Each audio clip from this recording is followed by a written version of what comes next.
Welcome to an edition of Virginia Beach Frontline Firefighter. Let's just practice saying what we're going to say, because I got the first part. Why don't you just go ahead and say it, because it's good. Welcome to this edition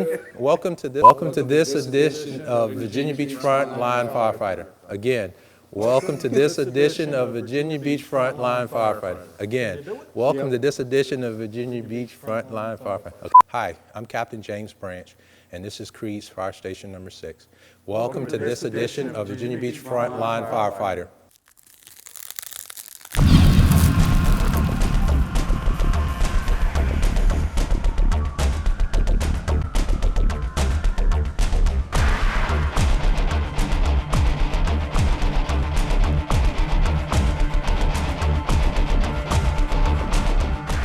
Welcome to this month's edition of Virginia Beach Frontline Firefighter. We begin this segment with Lauren Heath as she gives us a breakdown of the city's new Virgin Pulse Wellness program. Next, Captain John Rigelow gives us an inside look at some recent technical rescue training. And finally, in this month's edition of the Marine Scene, Captain Jonathan Taylor continues his series on the progress of Marine Team's surface water rescue training.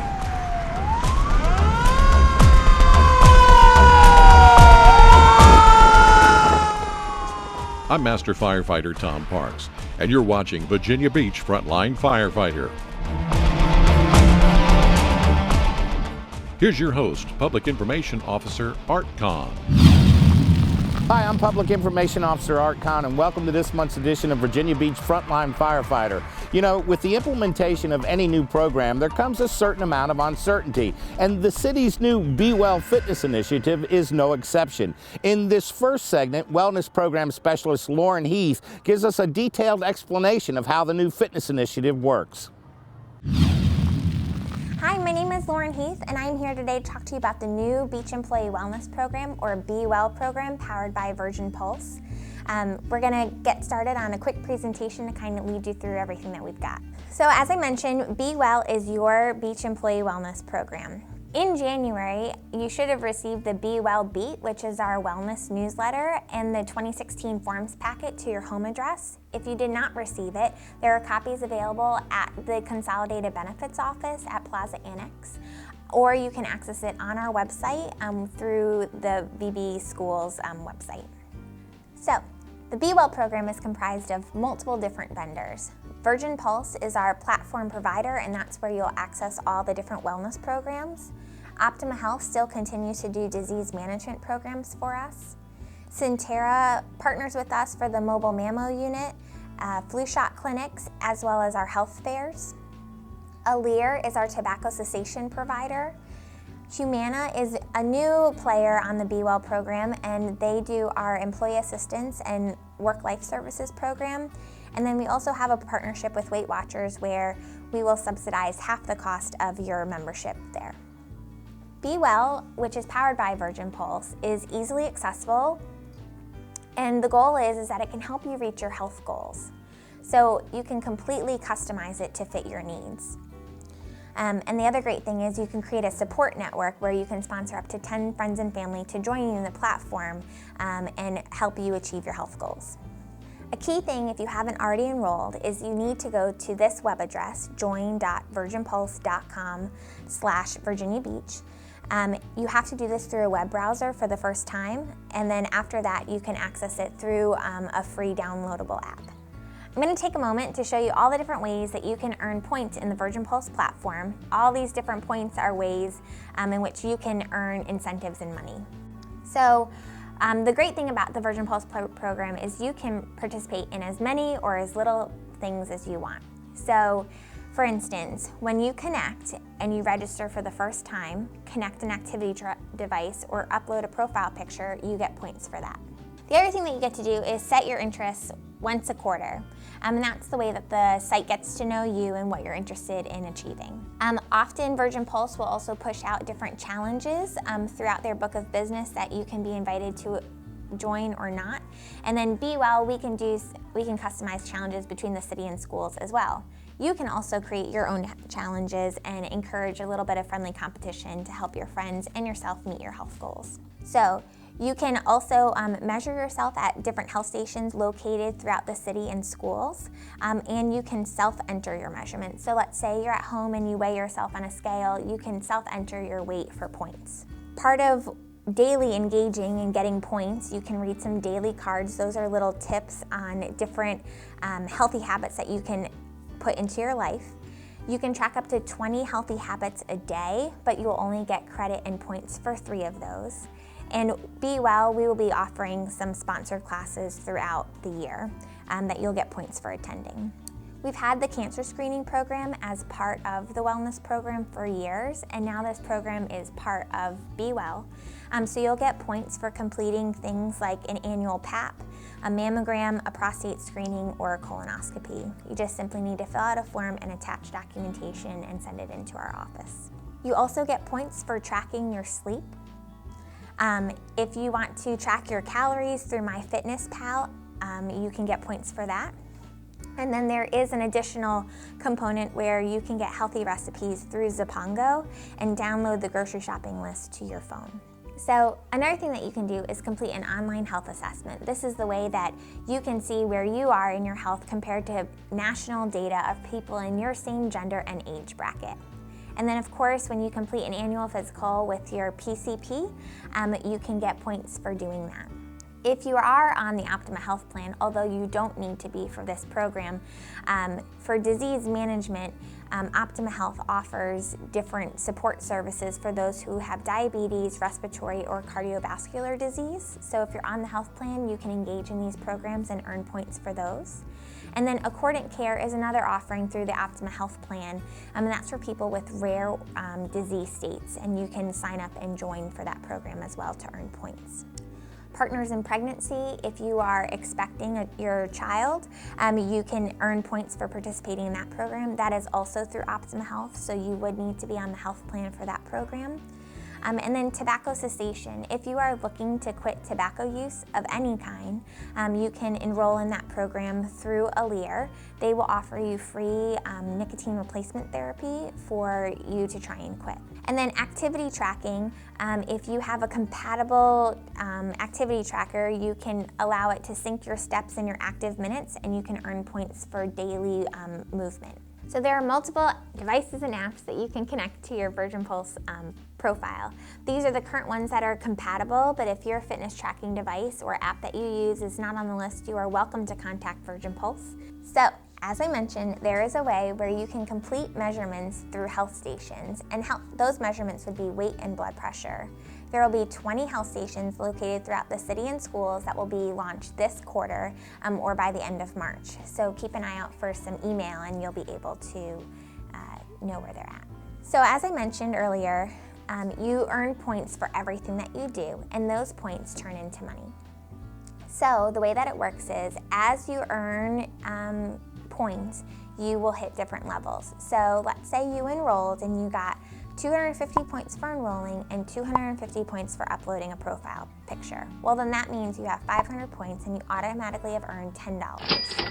Once you hit level 2, you'll earn an additional $25 on top of the $10 for a total of $35, and so on and so forth until you hit $125. So as you hit each level, your money is safe, but each quarter your points do not roll over and over. So for instance, April 1st, your points will reset back at 0, and you will need to try and reach 17,000 points by the end of June 30th. That money that you receive, you can redeem it for gift cards, go through the online store to get products like a fitness tracking device or some other fitness equipment, or you can authorize it to do direct deposit into your checking account. This is a taxable fringe benefit, so when you cash out, your information will be provided to payroll so they can take the appropriate taxes out. Shifting gears a little bit, I also just wanted to draw your attention to the Employee Assistance and Work-Life program that we've partnered with Humana. This program is offered to all City of Virginia Beach employees. You do not need to be a full-time employee. Humana offers short-term, in-person, or telephonic-based counseling for issues for you and your family members who live in your household. You can get up to 5 in-person sessions per concern per year, and you can also get legal and financial services 30 minutes free. through EAP. In addition to your typical EAP program, Humana also offers a work-life program where they can help you get referrals for services like childcare, adult care, even help you plan your next vacation. So what they do is they will do all of the research for you. It's not like they are just Googling and giving you information. They have a list of vetted providers, and they will make sure that they meet your needs. So for example, if you're looking for pet care on a certain weekend because you're traveling out of town, they will make sure that the people that they are providing to you are, one, within your budget, and then two, accepting pets that weekend, and that they're not all full. So it is a really great service to try and get some of the everyday stresses of your life off of your hands of the research, and they will do the research for you. So on the bottom of the slide is a toll-free number that you can call into 24/7, 365, as well as their web address and the username and password so you can get those services or access information online. How you stay connected with us is through the intranet site. You would have to log in through your VBGov account. Through our Be Well Beat, which we distribute quarterly. So the first one came to your home address, but the ones going forward would be sent to your Worksite Wellness Ambassador, as well as via email. Or on the Virgin Pulse website and through the platform, all of our forms and information are on there as well. Thank you for your time today. If you have any questions, you are always welcome to contact us at the Consolidated Benefits Office, and we hope you continue to have a great day. In this next segment, Captain John Rigoleau takes us inside the Virginia Beach Fire Department's technical rescue team as they train for one of the most challenging rescue scenarios there is. If you're afraid of heights, brace yourself.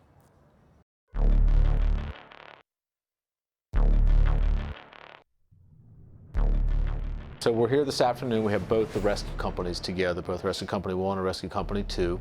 We get together 4 times a year to do training between the companies. This quarter we're focused on technical rescue skills. And today we're working on tower rescue. And what we did this morning is we got both the companies together at the Fire Training Center, and we worked on our training tower there. We did some lead climbing, some rescue techniques there. Then we came over here to the 29th Street Tower right off the ocean front, and we ran 2 scenarios. One scenario involved a worker who was climbing an access ladder.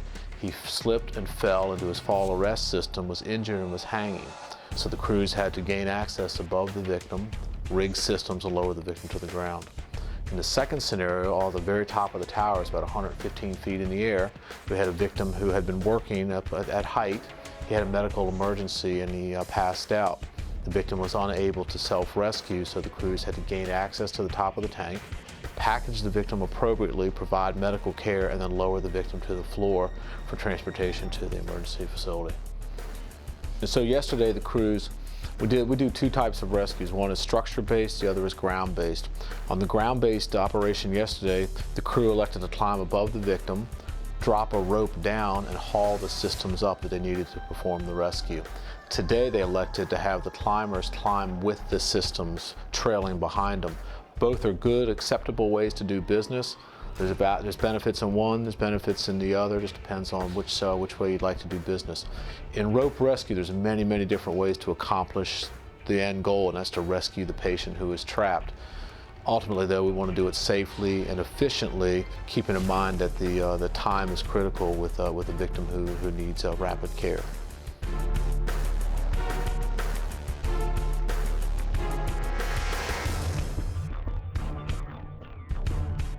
It's a good drill. Obviously a little chilly today, but the guys are working through it, and hey, we're lucky to have this facility to train. In our final Frontline segment, Captain Jonathan Taylor wraps up our series on surface water rescue training that has been underway with the Virginia Beach Marine Team. In this segment, we'll be wrapping up our series on surface water rescue with a look at some of the training that took place in our second class. In particular, we'll be looking at surface deployed swimmer rescue, boat training, and paddleboard rescue training.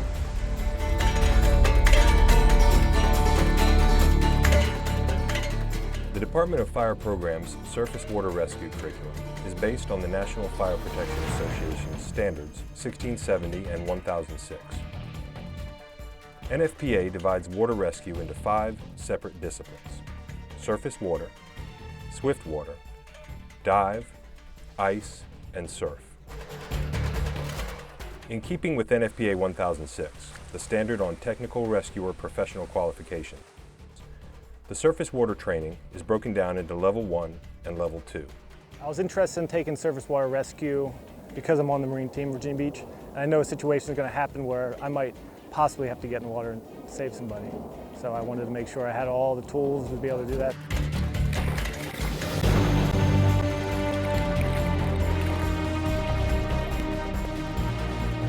The training that we just went through, I believe, would be useful not only for the Marine team, but other members of the department, especially that are ones that are located close to the waterways, beach, as well as maybe the heavy rescues that get involved in a lot of the Marine programs, the hazmat team, the tech team.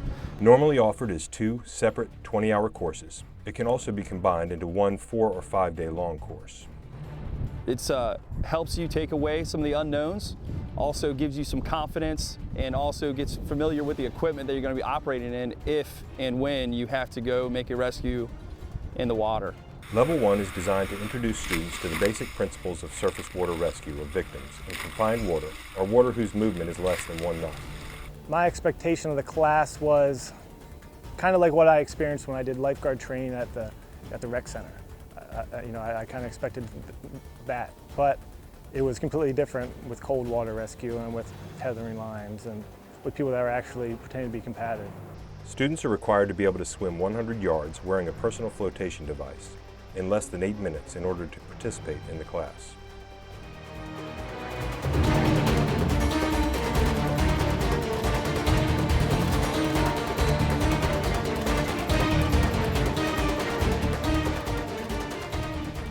Students receive training in planning the response, proper personal protective equipment selection, information gathering, personal survival and self-rescue skills, reach and throw rescue techniques, and boat-assisted rescue and recovery techniques, which includes both motorized and non-motorized operations, emergency operations such as recovery of an overturned boat by broaching, and the use of alternative rescue craft like rescue paddleboards.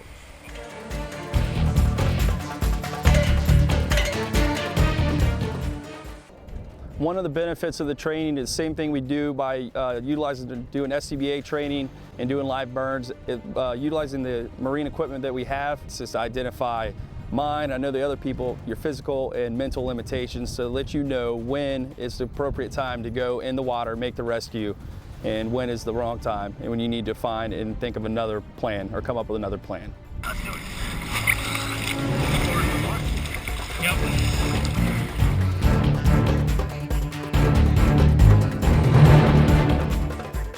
The most difficult part about the course for me was the dry suits you got to wear. In the cold water, you got these dry suits and they're inherently buoyant. And I grew up swimming on the swim team and surfing, and it is a whole different ballgame when you're in your dry suits. You go from being a good swimmer to being a pretty awful swimmer real quick. And so dealing with that was by far the most difficult part, was swimming in a dry suit. The takeaway from the course for me was that most of the year in Virginia Beach water is cold, and we're going to have to wear, our dry suits or cold water PPE, and just how wearing that gear and effectively going to save somebody is not the same at all as if you don't have the gear on.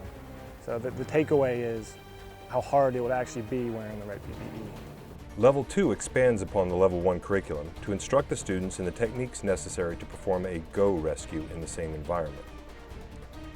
Topics to be covered include water entry techniques, defensive tactics for stressed or panicked victims, direct contact rescues, and managing water rescue incidents. Due to the in-water requirements of Level 2, participants must pass a more demanding swim test prior to participation. The students must swim 300 yards in 12 minutes or less. A PFD may be worn if desired. Tread water for 5 minutes unaided, and tow a victim while wearing a PFD 100 yards. There is no time limit on the victim tow. Each class consists of a short lecture session, followed by an introduction to the skills in a controlled pool environment, further development of the skills in an open water environment, and finally, a series of realistic scenarios under real-world conditions. At the end of the training, the students have a good working introduction to the knowledge, skills, and techniques necessary to conduct rescues in the surface water environment. Hug the tube with your feet. Use your legs. Squeeze in tight. Now grab this ring with your inside hand. All right, keep your head there. Now suck in nice and tight. Yes, sir. All right. Things that surprised me the most, I'm actually relatively new to the water rescue program, so I had a lot of things that were kind of a humbling experience. Operating in the cold waters and not knowing exactly how our gear is going to react. The suits that we've been issued and also the gloves and the booties worked very well. Kept everyone that I spoke to, my crew, myself, I felt warm and comfortable operating in the water. Also just some of the local knowledge, understanding the currents, some of the things that you might be faced with if you have to make any rescues in the water. But, as with any training program, this is only the beginning. True competency can only be acquired by continuous study and the repeated application of the skills under a variety of environmental conditions, both in training and on actual calls for service. Thanks for watching. If you have any questions or you're interested in joining the Marine team, you can contact me at the information shown below on the screen.